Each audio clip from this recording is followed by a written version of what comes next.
اعوذ باللہ من الشیطان الرجیم بسم اللہ الرحمن الرحیم اللہم صلی علی محمد وآل محمد الحاجۃ الی المنطق خلق اللہ الانسان مفطورا علی النطق وجعل اللسان آلة ينطق بها ولكن مع ذلك يحتاج الی ما يقوم نطقه۔ آج کی ہماری یہ بحث ہے وہ شیخ مظفر کی کتاب منطق کو ہم شروع کر رہے ہیں۔ آپ دیکھیں اس سے پہلے یعنی حوزے میں شیخ مظفر کی اس کتاب سے پہلے حاشیہ پڑھائی جاتی تھی، ابھی پڑھائی جاتی ہے اس کے بعد، اور تہذیب پڑھائی جاتی ہے تفتازانی کی، مگر ان کے لکھنے کے بعد قم میں تو اصلاً سمجھ لیجیے ختم ہے نا۔ یہاں پر البتہ اب اکثر جگہوں پر جو ہے منطق کی کتاب پڑھائی جا رہی ہے۔ تو اس کتاب کی خاصیت یہ ہے کہ اگر آپ گزشتہ کتابوں کو دیکھیں یعنی تفتازانی کی وہ جو تہذیب ہے اس کو اٹھا کر دیکھیں، یا حاشیہ یا الکبریٰ فی المنطق ہے، تو وہ سب کیا ہے نا، یعنی وہ فنی کتابیں تھیں، یعنی وہ مطالب کے ساتھ ساتھ بہت موقت تھیں، یعنی اس کی عبارتیں جو بہت زیادہ کم تھیں۔ کیسے جیسے مثلا اگر آپ قطر الندیٰ کو صرف عبارت دیکھیے، صرف اس کی متن، تو اس طرح کی وہ کتابیں تھیں۔ لیکن شیخ مظفر کی خاصیت یہ تھی کہ چونکہ یہ یعنی عالم دین کے ساتھ ساتھ جو ہے یہ یونیورسٹی میں بھی درس دیا کرتے تھے، تو انہوں نے جدید یعنی اس پہ طرز پہ انہوں نے سوچا کہ ہم حوزے کے لیے بھی کوئی ایسی کتاب لکھیں کہ جو مطالب کو بیان کرے اور آسان طریقے سے جو ہے کیا مطالب طلاب تک پہنچ گیا۔ اس وجہ سے دیکھیں انہوں نے اصول میں بھی یعنی اصول میں معالم پڑھائی جاتی تھی پہلے۔ معالم یہ ایسی کتاب ہے کہ جو جس کو بحث سے خارج ہوتا تھا پہلے زمانے میں، لیکن انہوں نے کیا اصول مظفر لکھی، ٹھیک ہے، اور اس کے بعد منطق میں انہوں نے المنطق لکھی، اور ان دونوں کتابوں لکھنے میں وہ اتنے موفق ہوئے، کامیابی ملی کہ الحمدللہ ابھی جو ہے وہ جب بھی اصول دیکھیں تو ہمیشہ اصول فقہ کی بات ہوتی ہے اور وہ پڑھائی جاتی ہے ہر جگہ، اور منطق میں یہ کتاب المنطق پڑھائی جاتی ہے نا۔ تو اس کی خاصیت کیا ہے کہ مطالب آپ کو منطقی مطالب ہیں، ہے نا، بہت شرح کے ساتھ، تفصیل کے ساتھ اور آسان الفاظ میں آپ کے جو ہے وہ حوالے کیے گئے ہیں۔ حالانکہ اس سے قبل کی جو کتابیں ہیں وہ مطالب جو ہے اس کو خود عبارت کو حل کرنے کے لیے ایک گھنٹے کی جو ہے ضرورت ہے۔ آج جو ہے وہ ان کی کتاب المنطق کو ہم شروع کر رہے ہیں، جسے ہم منطق مظفر بھی کہتے ہیں۔ سب سے پہلے انہوں نے المدخل، آپ کی کتاب پہ لکھا ہوگا اس سے جگہ پہ انہوں نے کہا المدخل لکھا ہے نا۔ تو یہ وجہ کیا ہے، یہ بھی ہو سکتا ہے سوال ہو کہ انہوں نے عام طور سے ہوتا ہے کہ انسان جب کتاب شروع کرتا ہے تو اس کے پہلے لکھتا ہے مقدمہ، جی، انہوں نے مقدمہ نہیں کہا بلکہ مدخل کہا ہے نا۔ تو کیا فرق ہے بھائی، آپ مقدمہ ہی لکھ دیتے، مدخل کیوں لکھا آپ نے؟ تو اس پہ یاد رکھیں، شرح میں یہ بات آپ کو مل جائیں گی کہ مدخل میں اور مقدمے میں فرق یہ ہوتا ہے کہ مقدمہ اسے کہتے ہیں کہ جس میں رؤوس ثمانیہ یعنی 8 چیزوں کا ذکر ہوتا ہے، اور ان 8 چیزوں میں سے 3 چیزیں ایسی ہیں، 3 چیزیں 8 ذکر کریں تو فبیا 5 کر دیں، 6 کر دیں، 8 کر دیں، لیکن ان میں سے 3 جو ہے وہ کمپلسری یعنی ہر مقدمے میں ہونا ضروری ہے، ٹھیک ہے۔ کیا کیا؟ تعریف، موضوع اور فائدہ۔ فائدے کو حاجت کہہ دیجیے، واضح ان شاء اللہ، یعنی یہ ان 8 میں سے 3 ایسے ہیں کہ اگر ان تینوں میں سے کوئی ایک شے نہ ذکر ہو تو پھر وہ مقدمہ نہیں کہلائے گا۔ شیخ مصنف یعنی شیخ مظفر نے یہی کیا، کیا انہوں نے مدخل کیوں کہا؟ کہ انہوں نے تعریف علم منطق کی، اس کو ذکر کیا، ٹھیک ہے، انہوں نے فائدہ حاجت کیا ہے منطق کی، اس کو ذکر کیا، مگر موضوع کو انہوں نے ذکر نہیں کیا، ٹھیک ہے۔ اور ہم نے کیا کہا تھا کہ مقدمے میں کم سے کم 8 میں سے ان 3 کا ہونا ضروری ہے، اگر ان تینوں میں سے کوئی ایک نہ ہو پھر وہ مقدمہ نہیں کہلائے گا۔ اس وجہ سے چونکہ انہوں نے موضوع کو ذکر نہیں کیا لہٰذا انہوں نے مقدمہ نہیں کہا بلکہ واضح ان شاء اللہ بات۔ اب ہو سکتا ہے سوال ہو کہ بھائی کیا وجہ ہے کہ آپ نے ایک بہت اہم چیز موضوع کو ہی چھوڑ دیا ہے نا؟ تو دراصل یہ ان کا وہی اختیار ہے کہ جو صاحب کفایہ کا ہے، کیا کہ یہ اس بات کے قائل ہیں کہ کسی علم کا ضروری نہیں ہے کہ کسی آگے چل کے انشاءاللہ بات ذکر کریں گے کہ ان کا یہ ماننا ہے کہ ضروری نہیں ہے کہ کسی علم کا کوئی خاص موضوع ہو۔ جسے ہم عام طور سے یہ کہہ دیا جاتا ہے علم نحو کا موضوع کیا ہے، کلمہ اور کلام ہے نا، اس کا منطق کا موضوع کیا ہے، معرف و حجت، عام طور سے یہ کہا جاتا ہے نا۔ علم طب کا موضوع کیا ہے، انسان کا بدن۔ انہوں نے کیا کہا خود صاحب کفایہ نے بھی بات کہی، یہ بھی کہتے ہیں کہ ہمارے نزدیک ہمارا اختیار یہ ہے کہ ضروری نہیں ہے کہ کسی چیز کا ایک خاص موضوع ہو کسی علم کا، نہیں، بلکہ ان کا کیا کہنا ہے کہ ہر علم میں موضوع کیا ہے، کہہ رہے ہیں کہ اس علم میں ہر وہ چیز اس علم کے موضوع قرار پا سکتی ہے کہ جس کی بحث اس علم کے نزدیک جو کیا ہو گھومتی ہو، سمجھ رہے؟ تو منطق کے بارے میں جتنی بحثیں ہیں کہ جو علم منطق کے ارد گرد گھومتی ہیں وہ سب کے سب اس کی موضوع کہلائیں گی. ہم آپ کے لیے معین نہیں کہہ سکتے کہ یہی جو کیا ہے موضوع ہے، یہ اس کی، چونکہ ہمارے اس میں اختیار نہیں، یعنی کہنے کا مطلب کیا ہے کہ حتیٰ آپ اصول فقہ پڑھ لیجئے، اس میں اصول کا آپ کو موضوع وہ نہیں بتائیں گے، سمجھ رہے ہیں؟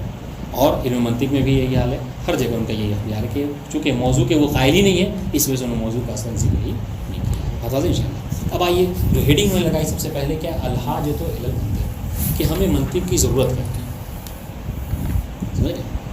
تو دیکھیں اگر آسان لفظ میں ایک خلاصے کے طور پر کہوں کہ جو آپ کے ذہن میں ہمیشہ یاد رہے وہ یہ کہ منطق کی حاجت، منطق کا فائدہ، منطق کی ضرورت یہ ہے کہ اگر منطق انسان پڑھے گا تو اس سے انسان جو فکر ہے، دیکھیں فکر کرنا تو یہ تو خدا داد ہے، اللہ نے ہر انسان کو فکر کرنے کی صلاحیت عطا کی ہے. جس طریقے سے ذکر کریں گے، جس طریقے سے انسان کو اللہ نے فطرتاً بولنے کی صلاحیت رکھی ہے، یعنی آپ کو ہے نا بولنا، کوئی علم ایسا نہیں کہ جو آپ کو بولنا سکھائے. ہاں صحیح کیسے بولنا ہے، محل پہ کیسے بولنا ہے، کس جگہ پہ کیا بولنا ہے، یہ اگر آپ علم اخلاق پڑھیں، نحو و صرف پڑھیں تو یہ چیزیں آپ کو بتائی جائیں گی. مگر خود بولنا کیسے ہے یہ آپ کو کوئی علم نہیں بتائیں گے. کیوں؟ اس لیے کہ خلق اللہ الانسان مفطورا علی النطق، یہ پہلا جملہ ہے کہ اللہ نے فطرتاً انسان کی فطرت میں رکھا ہے کہ وہ بولے گا. حتیٰ جو انسان جنگل میں بھی ہے وہ کچھ نہ کچھ کسی طرح کوئی آواز بہرحال وہ نکالتا ہے. کیوں؟ اس لیے کہ اس کی فطرت میں. بات واضح انشاءاللہ. تو یہ کہنے کہ جس طریقے سے بولنا انسان کی فطرت میں ہے اسی طریقے سے دیکھیے گا، یعنی مثال کے حساب کو سمجھا رہے ہیں، جس طریقے سے بولنا انسان کی فطرت میں ہے، ہاں، اور صحیح کیسے بولنا ہے، قاعدے کے مطابق کیسے بولنا ہے، یہ علم نحو و علم صرف آپ کو بتائیں گے. اسی طریقے سے فکر کرنا انسان کی فطرت میں ہے، لیکن صحیح فکر کیسے کرنا ہے یہ آپ کو کون بتائے گا؟ یہی حاجت علم میں خلاصے کریں گے.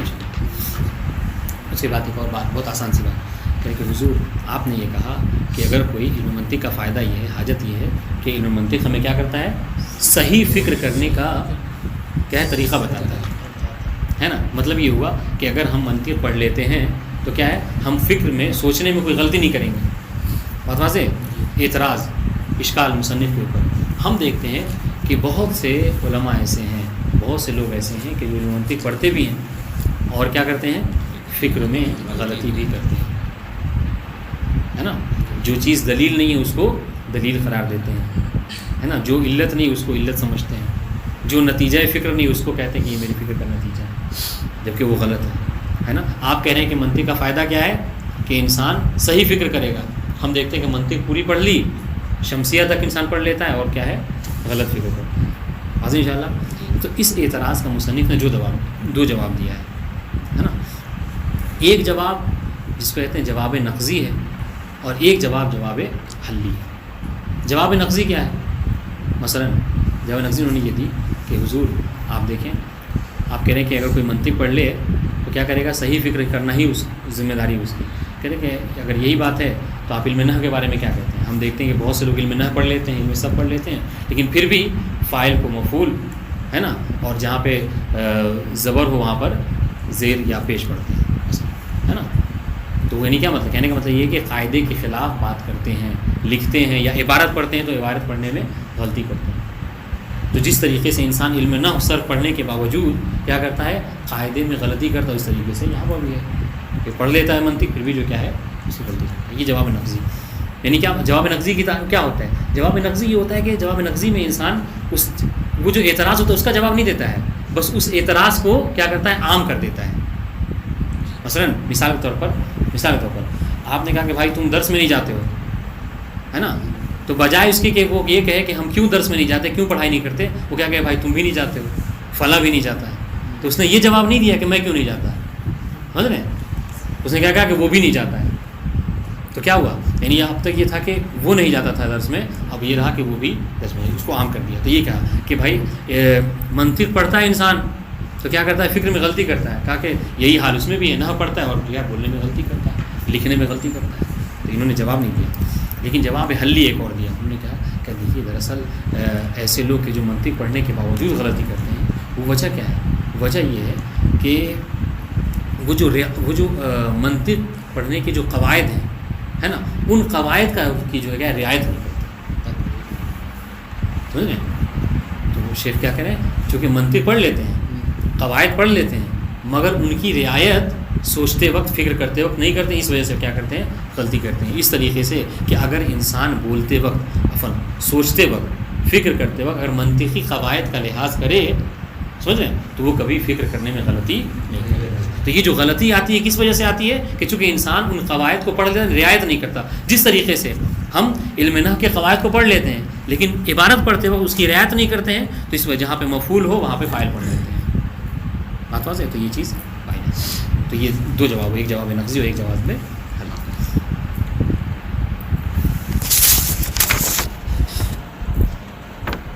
اس کے بعد تعریف علم منطق. میں کہا تھا کہ مدخل اس لیے کہا کہ یعنی دو چیزوں نے ذکر کی، حاجت ذکر کی اور اس کی تعریف ذکر کی. آپ دیکھیں تعریف میں کیا کہہ رہے ہیں؟ کہہ رہے ہیں کہ علم منطق کیا ہے؟ کہہ رہے ہیں علم آلۃ قانونیۃ تعصم مراعاتها الذہن عن الخطأ فی الفکر. منطق کیا ہے؟ ایک ایسا آلہ ہے، پتہ نہیں اس پہ پہنچ پائیں گے نہیں پہنچ پائیں گے، لیکن منطق کسے کہتے ہیں؟ ایسا آلہ ہے. دیکھیں آلہ کہا مطلب کیا ہے؟ یعنی گویا کہ دیکھیں دو طرح کا ہے، ایک علم عالی اور ایک ہے علم اصالی جسے کہتے ہیں، اصلی ذاتی. علم عالی کسے کہتے ہیں؟ علم عالی وہ علوم ہے کہ جو دوسرے علم کے لیے کیا ہے؟ مقدمہ بنتے ہیں، مددگار ثابت ہوتے ہیں. سمجھ رہے ہیں؟ جیسے علم اصول علم عالی ہے یا علم اصلی ہے یا اصالی ہے؟ ذاتی ہے. کس کے لیے؟ فقہ کے لیے. احسن. اسی طریقے سے علم منطق ہے نا، جس طریقے سے ہم کہتے ہیں نا کہ وہ جو ہتھوڑی ہے نا، یا یہ ہمارا موبائل، یہ کیا ایک آلہ ہے کس کے لیے؟ بات کرنے کے لیے مثلا، ہے نا. اس طریقے سے کہہ رہے ہیں کہ علم منطق یہ علم عالی ہے کس کے لیے؟ تمام علوم کے لیے. علم اصول کیا ہے؟ صرف کیا فقہ کے لیے آلہ ہے، جبکہ علم منطق کیا ہے؟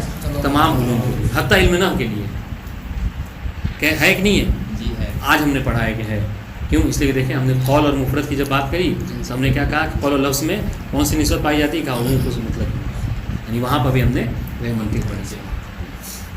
تو کہنے کہ جتنے بھی علوم ہیں ان تمام علوم میں منطق کی ضرورت ہے، اور یہ بہت بڑا فائدہ ہے منطق کا. تو کیا کہا کہ سب سے پہلی بات یہ ہے کہ یہ علم منطق علم عالی ہے، اور یہ آلۃ قانونیہ ایک ایسا قانونی آلہ ہے، یہ آپ کو قواعد بتائے گا، قانون بتائے گا کہ تعصم مراعاتها، کہ اگر انسان اس کی رعایت کرے. دیکھیں مراعاتها انشاءاللہ اس کو ذکر کریں گے کہ کیوں مراعاتها کی قید لگائی ہے انہوں نے، کہ اگر انسان اس کی رعایت کرے تو کیا ہوگا؟ انسان بچ جائے گا. تعصم کہتے ہیں عصمت کیوں کہتے ہیں؟ کیونکہ انسان گناہوں سے بچتا ہے.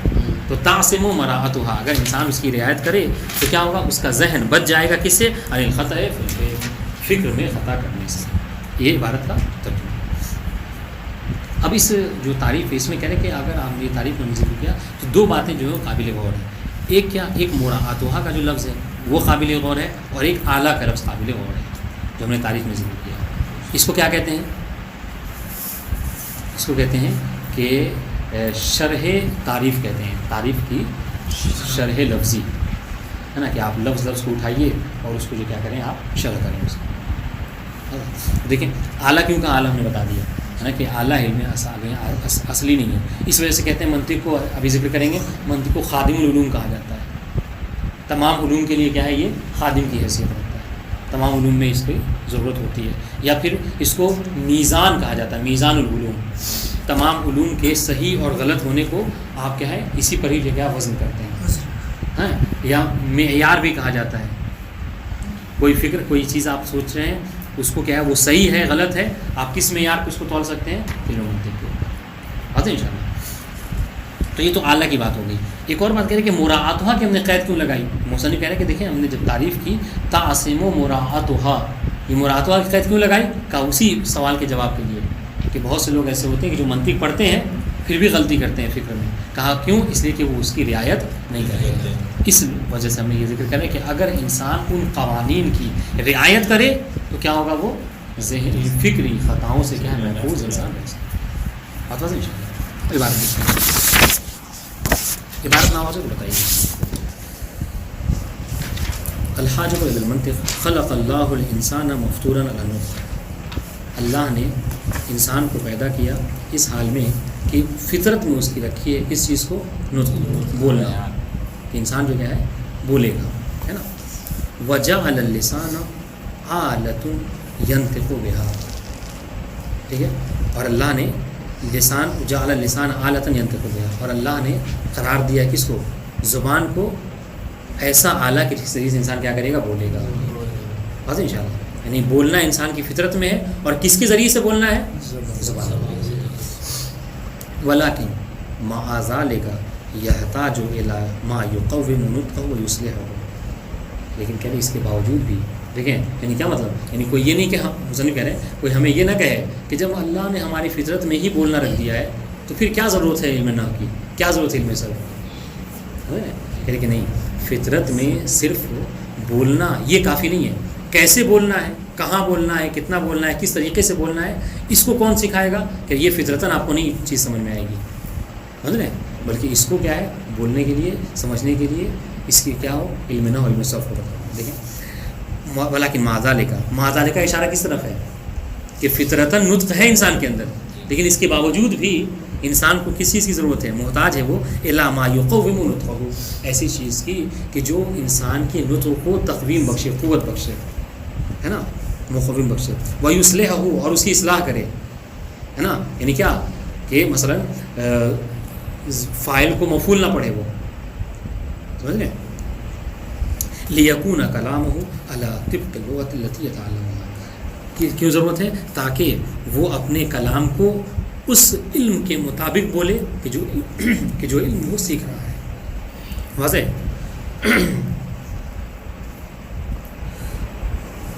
ولیکن مع ذلک یحتاج الی ما یقوم نطقہ ویصلحہ. ٹھیک ہے، ایسی چیز ضرورت ہے کہ جو اس کے کلام کو، اس کے نطق کو تقویت بخشے، اس کی اصلاح کرے. کیوں؟ لیکون کلامہ علی طبق اللغۃ التی یتعلمها، تاکہ اس کا کلام اس لغت کے مطابق ہو، اس زبان کے مطابق ہو کہ جس کو وہ سیکھ رہا ہے. واضح. مثلا ہم عربی سیکھ رہے ہیں تو ہمیں ضرورت ہے علم نحو علم صرف کی. کس حوالے سے؟ یہ مین بیانیہ. کس حوالے سے؟ من ناحیت حیات الالفاظ و موادها، حیات الفاظ کے حوالے سے، مواد الفاظ کے حوالے سے. کہ مثلا آپ کو ہے نا، اگر آپ کو کوئی ایسا لفظ بولنا ہے مثلا کہ میں پڑھوں گا، ہے نا، یعنی کہ آپ کو یہ کہنا چاہیں کہ آپ کو پڑھنا زمانے مستقبل میں ہو، تو آپ پڑھنے کے لیے مثلا قرأ کا لفظ استعمال نہ کریں یہاں پر کہ کون سا مادہ لائیں، کون سی حیت لائیں، آپ حیات فعل مضارع کو لائیے، ہے نا. وہ موادها، کون سے مواد آپ استعمال کریں گے؟ مثلا قرأ کے لیے آپ ضربہ کا استعمال نہ کریں. آپ کہنا چاہیں گے پڑھوں گا، نہیں، اس کے لیے کہہ رہے ضربہ. ٹھیک ہے، آپ ذرا یعنی مواد کے ساتھ ساتھ آپ کو حیات کی بھی ضرورت ہوگی کہ جو ایسا کوئی علم ہو جو آپ کو بتائے. اب دیکھیں حیات کے حوالے سے یہ بتائے گا آپ کو علم نہ ہو، مواد کے حوالے سے یہ آپ کو بتائے گا علم صرف. فیحتاج اولا الی المدرب الذی یعودہ علی ممارستها. یہ دیکھیں شیخ مظفر کی یہ طریقہ ہے، چاہے علم نحو پڑھیں یا منطق پڑھیں یا وہ اصول، وہ باتیں بہت کم ہوتی ہیں مگر اس کو بہت ذرا پھیلا کر آپ کو بتاتے ہیں، سمجھ لیں. تو بات وہی ہے جو ہم نے مفہوم میں اس میں پڑھ لیا خلاصے کے طور پر، ہے نا. آج دیکھیں اسی بات کو جو کیا تھوڑا تشریح کے ساتھ آپ کو بیان کریں گے. تو دیکھیں اب یہ کہ انسان ایسے اس طریقے سے کہ وہ جو بول رہا ہے وہ صحیح بولے، قاعدے کے مطابق بولے، اس کو کہہ رہے ہیں اس کے لیے انسان کو دو چیزوں کی ضرورت ہوتی ہے. ایک اولاً الی المدرب، کسی ایسے مدرب کی، مدرب کہتے ہیں تمرین کرانے والے کی، مدرس کی مثلا، الذی کہ وہ کیا کرے. مدرب سے مراد کون؟ وہ مدرب کہ جو یعودہ علی ممارستها، کہ جو اس کی تمرین کرائے بار بار، ہے نا. کہ دیکھیں آپ جب بھی کبھی آپ کو کوئی ایسا فعل بولنا ہے کہ جو مستقبل میں ہو یا حال میں ہو تو اس کے لیے آپ یضربو فعل مضارع کا مثلا کیا ہے آپ حیات کا استعمال کیجیے، ہے نا. اگر ماضی کے زمانے میں بولنا ہے تو فعل ماضی کا استعمال کیجیے. یہ تدریب کی ضرورت ہوتی ہے. ایک وثانیاً الی قانون، کہ صرف وہ مدرب کافی نہیں ہے بلکہ کیا ہے ایسے قوانین کی ضرورت ہے آپ کو کہ یرجع الیہ، قانون کی طرف، تاکہ اس قانون کی طرف آپ پلٹیں، اس طرف مراجعہ کریں کہ وہ کیا کرے، یعصم لسان عن الخطا، کہ جو آپ کے زبان کو خطا سے محفوظ رکھے. وذالک هو النحو والصرف، اور یہ کون ہے، یہ قانون کون ہے، النحو والصرف. واضح انشاءاللہ. تو صرف کتاب جو ہے وہ کافی نہیں ہے، کتاب کے ساتھ ساتھ مدرس کا مدرب ہونا بھی ضروری ہے. تو یہ بات سمجھ لیجیے، آپ کو ایک ذہن کے قریب کرنے کے لیے انہوں نے ایک مثال دی، سمجھ رہے ہیں کہ دیکھیں ہماری فطرت میں بولنا ہے، لیکن اس کے باوجود بھی کیسے بولنا ہے، کس طریقے سے ہمارا بولنا قاعدے کے مطابق ہو، یہ علم نحو صرف ہمیں بتائے گا. یعنی اس طریقے سے اللہ نے فطرت میں ہماری سوچنا رکھا ہے، انسان فکر کرتا ہے، لیکن صحیح کس طریقے سے انسان سوچے یہ علم منطق ہمیں بتائے گا. اور ہمیں مل تو اس لیے ہم اور ہمیں اس کی ضرورت ہے، سمجھ رہے ہیں. جس طریقے سے صحیح بولنے کے لیے ہمیں علم نحو صرف کی ضرورت ہے، اس طریقے سے صحیح سوچنے کے لیے ہمیں منطق کی ضرورت ہے. وَكَذَلِكَ خَلَقَ اللَّهُ الْإِنسَانَ مَفْطُورًا عَلَى التَّفْكِيرِ، اس طریقے سے اللہ نے انسان کی فطرت میں رکھا ہے کیا، کہ وہ فطرتاً سوچتا ہے. ہاں، بِمَا مَنَحَهُ مِنْ قُوَّةٍ عَاقِلَةٍ مُفَكَّرَةٍ. انسان کیسے سوچتا ہے، کیسے سوچتا ہے، کہا عقل کے ذریعے سوچتا ہے، فکر کے ذریعے سوچتا ہے، کہ جو اللہ نے اس کے اندر رکھی ہے. تو کہ یہ عقل، یہ فکر سوچنے کے لیے کیا ہے، آلہ ہے. جس طریقے سے لسان بولنے کے لیے کیا ہے، آپ کو پہلے ایک بہت آسان سی مثال دے دی، بس اسی پہ اس کو جو کیا ہے تطبیق کریں گے. بات ہے انشاءاللہ. لا کل اجماوات، کہہ رہے ہیں اجماوات کی طرح نہیں ہے، ہم حیوانات کی طرح نہیں ہیں، چوپایوں کی طرح نہیں ہیں. ٹھیک ہے، کہ وہ لوگ سوچتے نہیں ہیں، ان کے اندر فکر کی صلاحیت نہیں پائی جاتی. ولیکن مع ذالک، کہہ رہے کہ فطرت، دیکھیے مع ذالک کا اشارہ کس طرف ہے، یہ مع کہتے ہیں نا کہ ہم دیکھیں، ہم نے کہا کہ یہ رکھیے آپ، دیکھیے اشارہ دیکھیے، کہا یہ رکھیے، ہم نے کہا اس کے ساتھ یہ بھی رکھیے. تو یہ بھی رکھنے کا مطلب کیا ہے، اس سے پہلے ہم نے آپ کو کچھ دیا ہے. کہہ رہے مطلب کیا کہنا ہے، ولیکن مع ذالک، یہ مع کا لفظ کیوں کہہ رہے ہیں، اس لیے کہہ رہے ہیں کہ یعنی قوت، ہم فطرتاً ہمارے اندر سوچنے کی صلاحیت پائی جاتی ہے، اس کے ساتھ ساتھ ہمیں ضرورت ہے کس چیز کی، علم منطق کی، تاکہ ہم صحیح سوچ سکیں.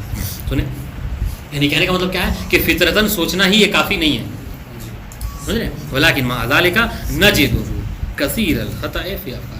اس کے باوجود ہم دیکھتے ہیں کہ انسان میں بہت زیادہ کیا ہے، خطائیں پائی جاتی ہیں، انسان غلط سوچتا ہے، فکری خطائیں پائی جاتی ہیں. اس کی مثالیں کیا ہیں، جیسے یہ دے رہے ہیں فَيَحْسَبُ مَا لَيْسَ بِعِلَّةٍ إِلَّا. ہم نے دیکھا کہ بہت سے انسانوں نے، بڑے بڑے سائنٹسٹ ہیں جو آج بھی اس بات کے قائل ہیں کیا کہ یہ دنیا کیسے وجود میں آئی. وہ کہتے ہیں کہ دنیا ایک مادہ، ایک جو کیمیکل تھا، اور وہ ایک دم سے دھماکہ ہوا، اور یہ دنیا جو کیا ہے، چاند اپنی جگہ، سورج اپنی جگہ، آسمان اپنی، زمین اپنی جگہ. اس طریقے سے جو علت ہے، نہیں دیکھیے یہ فکری خطا ہے.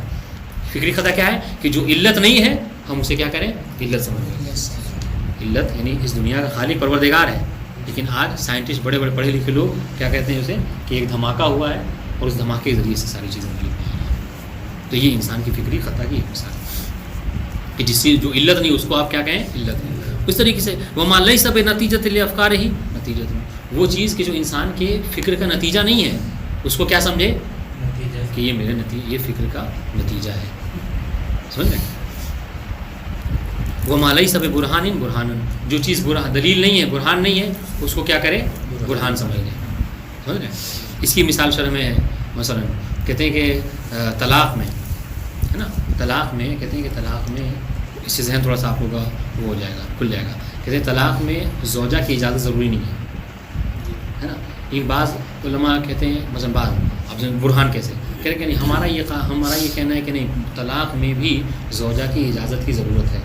کہا کیسے، اب برہان سنیے ان کی. کہا اس لیے کہ آپ دیکھیں نکاح میں زوجہ کی اجازت کی ضرورت ہے یا نہیں ہے. آپ کہیں گے جی ہاں نکاح میں ہے.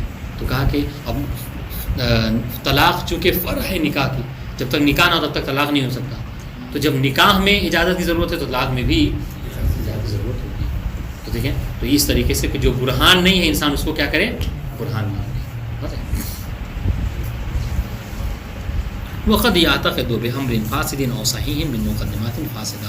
اور کبھی کبھی یہ ساری مثالیں ہیں، اور کبھی کبھی ایسا ہوتا ہے کہ انسان کیا کرے، اعتقاد رکھے بأمر فاسد، ایک فاسد امر کا. فاسد عقیدہ انسان کے اندر ہو، اور صحیح فاسد عقیدہ کیا مثلا یہ کہ خلفائے ثلاثہ کی جو کیا خلافت کا قائل ہو جائے، سمجھ رہے ہیں، اور اس کو اپنا عقیدہ مانے، اور اس پر کیا ہے دلیل کیا ہے کہ اجماع دلیل ہے، آپ واضح ان شاء اللہ تو دیکھیں، اور صحیح یا پھر صحیح عقیدہ ہو مگر اس کے مقدمات کیا ہوں، فاسدہ ہوں.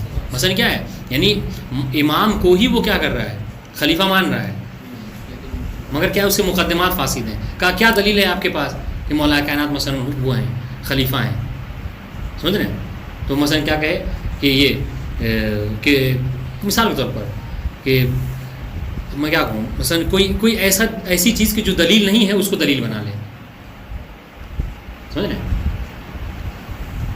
جیسے مثال کے طور پر یہ کہ حالانکہ صحیح نہیں ہوگا مگر یہ کہ ضربہ کا جو فاعل ہوتا ہے وہ ضاربون ہوتا ہے، ٹھیک ہے، اور ہر ضارب جو ہے کیا خلیفہ ہوتا ہے، چنانچہ جو ہے کیا مولا کائنات خلیفہ ہے. مثال کے طور پر یہ کہ کہنے کا مطلب یہ کہ عقیدہ صحیح ہو لیکن اس کے جو مقدمات ہیں وہ فاسد ہو. یہ اس کو بھی پیش کر سکتے ہیں کہ خلیفہ مان رہے ہیں، مولا کو چوتھا خلیفہ ہی مان رہے ہیں، مگر کیا ہے اس کے مقدمات فاسد. کا کیوں امام خلیفہ ہے، کہا کہ چونکہ مثلا تیسرے نے جو کیا ہے ایک وصیت کی ہے، تو امام خلیفہ برحق ہیں لیکن اس کی وصیت کی بنا پر نہیں. تو یہ مقدمات کیا ہیں، فاسد ہیں، لیکن امر جو کیا ہے وہ صحیح ہے، یہ عقیدہ آپ کا درست ہے. تو ایسا ہوتا ہے کہ کبھی انسان کا عقیدہ صحیح ہوتا ہے مگر جو اس کی دلیلیں ہوتی ہیں وہ کیا ہے، فاسد ہوتی ہیں، مقدمات فاسد ہوتے ہیں. وہ ہاں قضا کریں، اس طریقے کی آپ بہت سی مثالیں یہاں پہ پیش کر سکتے ہیں. فَهُوَ إِذًا بِحَاجَةٍ إِلَىٰ مَا يُصَحِّحُ أَفْكَارُهُ وَيُرْشِدُهُ إِلَىٰ طَرِيقِ الِاسْتِنْتَاجِ الصَّحِيحِ. بس ہمارے کہنے کا مطلب یہ ہے کہ انسان کو ضرورت ہے کسی ایسے چیز کی کہ جو اس کی فکر کو صحیح کرے، سوچنے کے طریقے کو صحیح کرے. بِحَاجَةٍ إِلَىٰ مَا يُصَحِّحُ أَفْكَارُهُ کہ جو اس کی فکر کو صحیح کرے، وَيُرْشِدُهُ اور اس کا ارشاد کرے، اس کو اصلاح کرے، اس کو دکھائے، بتائے الا طریق الاستنتاج صحیح کہ کس طریقے سے صحیح نتیجہ انسان نکال سکتا ہے. مثلا آپ کو ولایت علی، آپ کو جو ہے امام کی خلافت کو ثابت کرنا ہے تو آپ اس طریقے سے کہ خلافت کے لیے کیا ہے، قدرت شرط ہے. ہم نے قرآن میں دیکھا خلافت کے لیے علم ہونا شرط ہے، اور ہم نے دیکھا ہے کہ رسول کے بعد کوئی بھی جو کیا ہے امام سے بڑھ کر قادر نہیں تھا، قدرت نہیں تھا، قوت مند نہیں تھا، امام سے بڑھ کوئی بڑا عالم نہیں تھا. تو یہ کیا ہے، مقدمات صحیح ہیں، اور پھر اس کا عقیدہ بھی جو کیا ہے درست ہوتا ہے. بات واضح انشاءاللہ. وَيُدَرِّبُهُ عَلَىٰ تَنظِيمِ أَفْكَارِهِ وہ محتاج ہے کسی ایسی چیز کا کہ جو اس کے افکار کو صحیح کرے، اور کسی ایسی تاکہ اس کی تدریب کرے، تمرین کرے، عَلَىٰ تَنظِيمِ أَفْكَارِهِ کہ وہ اپنے افکار کو، اپنی سوچ کو کیا ہے منظم کر سکے، وَتَعْدِيلُهَا اور اس کو کیا کرے، صحیح کر سکے، سیدھا کر سکے. وَقَدْ ذَكَرُوا أَنَّ عِلْمَ الْمَنطِقِ هُوَ الْأَداةُ الَّتِي يَسْتَعِينُ بِهَا الْإِنسَانُ عَلَى الْعِصْمَةِ مِنَ الْخَطَأِ. اور ہم نے کہا کہ علماء نے ذکر کیا ہے کہ وہ شے کہ جو صحیح فکر کرنے کا ذریعہ بنے، صحیح فکر کرنے کا طریقہ بتائے، وہ کیا ہے، وہ علم منطق ہے. یہی علم منطق کی حاجت اور ضرورت ہے. وہ ترشد الی تصحیح افکار کہ یہی کیا ہے اس کی ارشاد کرے، یعنی اس کی رہنمائی کرے صحیح فکر کرنے کی طرف. فکما ان النحو والصرف لا يعلمان الانسان النطق.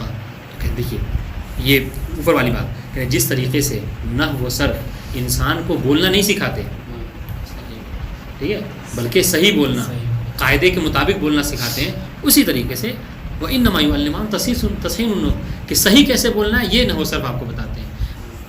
فکذالک اسی طریقے سے علم المنطق لا يعلم الانسان التفکیر انسان کو سوچنا ہے کیسے، یعنی انسان کو سوچنا کیا ہے، کیا سوچنا ہے یہ نہیں بتائیں گے. یہ سوچنا یہ تو خدا داد ہے، فطرت میں انسان کی ہے، لیکن کیسے سوچنا ہے، صحیح کیسے سوچنا ہے، یہ کیا ہے، علم منطق ہے. بل یرشد الی تصحیح تفکیر. بس انشاءاللہ تو یہ فائدہ ہے، یہ حاجت علم منطق. اگر خلاصہ تو بس ایک جملہ ہے کہ علم منطق کی حاجت اور فائدہ یہ ہے کہ انسان کو صحیح فکر کیسے کرنا، یہ ہمیں اذن نتیجہ فحاجتنا الی المنطق ہی تصحیح و افکار. علم منطق کی حاجت جو یہ ہے کہ وہ ہمیں صحیح فکر کرنا سکھاتا ہے. وما اعظمها من حاجہ، اور کہنے کہ اس کو آپ ہلکے میں نہ لیجیے. وما اعظمها من، یہ فرق تعجب کہ یہ کتنا عظیم فائدہ ہے کہ انسان کی فکر کو جو انسان صحیح کر لے. کہتے ہیں کہ کتاب الاخلاق دیکھیں کہ جب کتاب کافی لکھی گئی تو اس میں تمام ابواب کو، توحید، عدل، نبوت، ہے نا، امامت، ان ساری بحثوں کو بعد میں رکھا گیا. سب سے پہلے کیا رکھا گیا، کتاب الاخلاق. کیوں؟ اس لیے کہ اگر انسان کی عقل درست ہو تو پھر اس کو عقیدہ توحید بھی سمجھ میں آئے گا، عقیدہ امامت بھی، ساری چیز سمجھ میں آئے گی. لیکن اگر سوچیں انسان صحیح فکر نہیں رکھتا، صحیح عقل نہیں رکھتا، پھر یہ ساری چیزیں انسان کو فائدہ نہیں پہنچا. ان شاء اللہ تو کہہ رہے کہ یہ بہت عظیم فائدہ ہے کہ انسان کو صحیح کیسے سوچنا ہے، یہ علم منطق ہمیں بتاتا ہے. بولو قلتم، اب وہی اعتراض ہے نا کہ اگر کوئی یہ کہے کہ بھائی ہم دیکھتے ہیں کہ انسان، آپ کہہ رہے ہیں کہ صحیح فکر کرنا سکھاتا ہے علم منطق، ہم دیکھتے ہیں کہ انسان منطق پڑھ لیتا ہے پوری زندگی، ہے نا، یہ تو نہیں، خلاصۃ المنطق سے لے کر شمسیہ تک انسان پڑھ لیتا ہے، مگر پھر بھی بہی باتیں انسان کرتا ہے، تو کیا ہے، تو پھر اس کو کوئی فائدہ نہیں ہوا. ولو قلتم، اگر آپ یہ کہیں کہ ان الناس یدرسون المنطق، کہ لوگ منطق پڑھتے ہیں، وہ یخطئون فی تفکیرہم، اس کے باوجود کیا کرتے ہیں، وہ اپنی فکر میں خطا کرتے ہیں، فلا نفع فیہ، آپ کہہ رہے ہیں یہی حاجت، ہم کہہ رہے ہیں اس کا کوئی فائدہ نہیں گویا کہ آپ کہہ رہے ہیں کہ صحیح فکر کرنا فائدہ ہے، ہم کہہ رہے ہیں کہ پڑھنے کے باوجود بھی انسان کیا کر رہا ہے، خطا کر رہا ہے، تو پھر کیسا فائدہ؟ یہ اعتراض. قلنا لکم، وہی ان قلتا قلتم، جواب دے رہے ہیں کہ ان الناس یدرسون، یہ جواب نفذی ہے نا، کہ آپ درس میں نہیں جاتے، کہ آپ بھی نہیں جاتے، یہ کہہ رہے ہیں کہ ان الناس یدرسون علم النحو والصرف، کہ ہم دیکھتے ہیں کہ لوگ علم نحو علم صرف پڑھتے ہیں، ہاں، فیخطئون فی نطقہم، اس کے باوجود کیا کرتے ہیں، بولنے میں غلطی کرتے ہیں. ولیس ذالک، اچھا یہ اب یہاں سے حل لی، ایسا کیوں ہے، تو اب یہاں پہ آگے بڑھائیں گے. تو جس طریقے سے علم نحو صرف پڑھنے کے باوجود انسان غلطی کر بیٹھا، اس طریقے سے ممکن ہے کہ انسان منطق پڑھنے کے باوجود بھی غلط فکر کر سکتا ہے، یہ آپ نہ کہیے. اب اس وقت ولیس ذالک، اگر ایسا کیوں ہوتا ہے کہ انسان علم نحو صرف پوری پڑھ لے پھر بھی غلط بولتا ہے، غلط لکھتا ہے نا، کیوں ہوتا ہے کہ انسان پوری منطق پڑھ لیتا ہے پھر بھی غلط سوچتا ہے؟ کہا ولیس ذالک الا لان الدارس للعلم لا يحصل على ملکۃ العلم. ایک وجہ تو یہ ہو سکتی ہے ہمارے نزدیک، کیا کہ اس نے پڑھا تو، یہ طلبہ کے لیے ہے نا، یہ ہمارے لیے کیا کہ پڑھتے تو ہیں اسے، مگر کیا امتحان کے لیے پڑھتے ہیں، مثلا سمجھ رہے ہیں، تو منطق پڑھ، لیکن امتحان ہے چونکہ اس لیے پڑھ گئے، ورنہ اگر امتحان نہ ہوتا ہمارے لیے تو ضرورت نہیں تھی ہمیں پڑھنے کی مثلا. تو اس سے کیا ہوتا ہے، سنیے گا، اس سے کیا ہوتا ہے، لا يحصل على ملکۃ العلم، تو اس سے ہوتا ہے کہ امتحان تو پاس کر لیتے ہیں مگر جو ملکہ ہوتا ہے وہ حاصل، ظاہر ہے جب ملکہ نہیں ملا اور جب ملکہ ہمیں حاصل نہیں ہوتا ہے تو پھر ہم بولنے میں یا سوچنے میں غلطی کرتے ہیں. اور لا یراء قواعدہ، یہ بات کی، اب یہ کن کے لیے ہے، یہ طلبہ کے لیے نہیں ہے، یہ ان کے لیے ہے کہ جو پڑھے اچھے سے، امتحان کے نہیں پڑھے بلکہ کس چیز کے لیے پڑھے، ملکہ حاصل کرے. ملکہ حاصل بھی ہو گیا مگر کیا کیا، ولا یراء قواعدہ، ملکہ ہے مگر کیا اس کی رعایت نہیں کی. جیسے آپ نے اکثر دیکھا ہوگا یہاں پر ہے نا، بہت سے لوگ ہیں اساتذہ ہیں مگر جب بولتے ہیں ہے نا تو کیا گلک بولتے ہیں، مثلا اقول لک اصل میں ہے لیکن وہ اگلک بولیں گے، جبکہ کاف عربی میں نہیں ہے، مگر چونکہ جو جلفی بولتے ہیں تو جو چیزیں عربی میں نہیں بھی ہیں اس کو بھی داخل کر دیتے ہیں. تو یہ کیا ہے کہ رعایت نہیں کرتے، ورنہ عربی میں گاف جو ہے وہ نہیں. بات واضح ان شاء اللہ، ٹھیک ہے نا. تو کہہ رہے کہ ہو سکتا ہے کہ یہ پہلی وجہ یہ ہو سکتی ہے کہ ملکہ حاصل نہیں کیا، اس وجہ سے غلطی کر رہا ہے سوچنے میں یا بولنے میں. دوسری وجہ یہ کہ اگر ملکہ ہو بھی گیا تو اس نے بولتے وقت یا سوچتے وقت اس کی رعایت نہیں کی. اور لا یراء قواعدہ عند الحاجہ، جب اس کی ضرورت تھی تو اس کی رعایت نہیں کی. اور یخطئ، یا پھر یہ سنیے کہ رعایت بھی کی، ہاں ملکہ بھی تھا، رعایت بھی کی، مگر کیا ہے کہ جہاں پر مثلا عموم خصوص مطلق بولنا تھا اس نے کہا کہ یہاں پہ نسبت تساوی پائی جاتی ہے، تو کیا اس کو قاعدے کو تطبیق میں اس نے کیا کی، غلطی کی. واضح ان شاء اللہ، یعنی جس کو مثلا مفعول بولنا تھا اس کو فاعل کہا، تو یہ تطبیق میں غلطی کی. فیشذ عن الصواب، تو کیا ہو گیا، وہ اٹک گیا کس سے، حقیقت سے، ثواب سے. واضح ان شاء اللہ. السلام علیکم ورحمۃ اللہ.